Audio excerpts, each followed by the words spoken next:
কি কাজ করছে এই দেশের মধ্যে? যদি আপনি পুলিশ সংস্কার করতে না পারেন, যদি আপনি হাদির মতো একজন মানুষের আসলে হত্যার বিচার করতে না পারেন, তাহলে এই নির্বাচন দিয়ে কি হবে, এই পুলিশ দিয়ে কি হবে, প্রশাসন দিয়ে কি হবে? আমাদের জীবনের নিরাপত্তাটা আসলে কোথায়? আমাদের জীবন নিরাপত্তা কি আছে?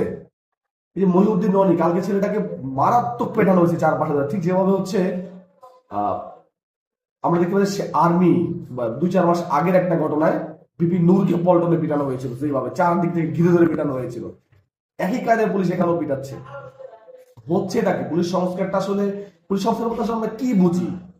পোশাক পরিবর্তন করলে কি মনের পশুত্ব আসলে পরিবর্তন হয়ে যায়? আর যদি না হয় তাহলে পুলিশ সংস্কারটা আসলে কিভাবে হবে? কালকে ডিএমপি কমিশনার ওপেনে বলতেছে যে এদেরকে পিটাও, পিটায় ছড়ায় দাও, এবং সে তার উপরের কোনো একজন বস, হয়তো আইজিপি অথবা স্বরাষ্ট্র উপদেষ্টা, আমাদের রিপোর্ট করছে স্যার আমরা সব সাফ করে দিয়েছি, স্যার আমরা জায়গাটা ক্লিয়ার করে দিয়েছি, সব ভাঙাই দিয়েছি স্যার পিটায়। এই টাইপের কথা যে বলা, এটা স্ল্যাং ইউজ করা, এবং কালকে মিডিয়ার উপরে যে পরিমাণ টর্চার তারা করেছে, এই নিয়ে মিডিয়ার কোনো বিবৃতি আমরা এখন দেখতে পারলাম না। তাহলে 5ই আগস্ট পরবর্তীতে দেশে আসলে পরিবর্তনটা হয়েছে কি? জাস্ট ক্ষমতার পরিবর্তন, ক্ষমতার পালাবদল, আর কিছু না? আমরা ধরে নিব যে আসলে এই আধা বিপ্লব বা বিপ্লবকে অসম্পূর্ণ রাখা বিপ্লবীদের সবচেয়ে বড় ভুল ছিল, এবং এর প্রায়শ্চিত্ত দিতে দিতে শেষ পর্যন্ত বিপ্লবীদের আসলে ফাঁসির কাজটি চলতে হবে, এমন কিছু। এই ব্যাপারটা তো এরকমই দাঁড়াচ্ছে। আমি জানি না আমি আসলে পুলিশকে দোষ দিব না সরকারকে দিব, না আসলে যারা আন্দোলন করেছে তাদেরকে দোষ দিব, কেন তারা আন্দোলনটাকে স্বয়ংসম্পূর্ণ করে নাই, কেন আন্দোলনটাকে পরিপূর্ণ করে তাদের দোষ দিব, এটাই বুঝতেছি না।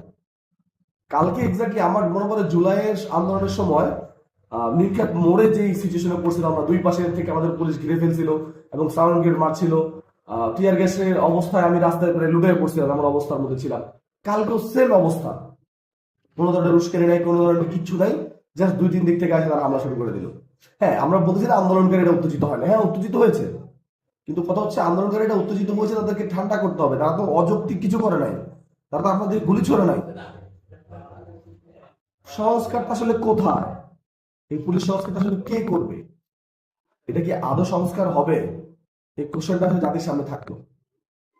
মাথায় রেখেন যে যারা আসলে এই আন্দোলনটাকে সমর্থন দেন নাই, বা যারা এখনো পর্যন্ত এটাকে বলতেছেন যে বেশ হয়েছে, ভালো হয়েছে, এটা কেন নির্বাচনের আগে জলগুলা করতে মাঠে নামছে, যেদিন আপনার সাথে ঘটনাগুলো ঘটবে সেদিন আপনিও টের পাবেন এবং আপনিও উপলব্ধি করতে পারবেন যে আসলে আমি কেন আগে এই পুলিশের সংস্কারের পক্ষে ছিলাম না, কেন আমি আসলে এই যে পুলিশের বিরুদ্ধে মানুষজন কথা বলে কেন আমি এটার বিরোধিতা করেছিলাম। বুঝবেন যতদিন পুলিশ ছাত্রলীগ কায়দায় যেভাবে গতকালকে সাধারণ জনতার ফোন চেক করছে রাস্তায় ধরে ধরে, আপনার ফোন চেক করবে সেদিন আপনি বুঝবেন। ধন্যবাদ।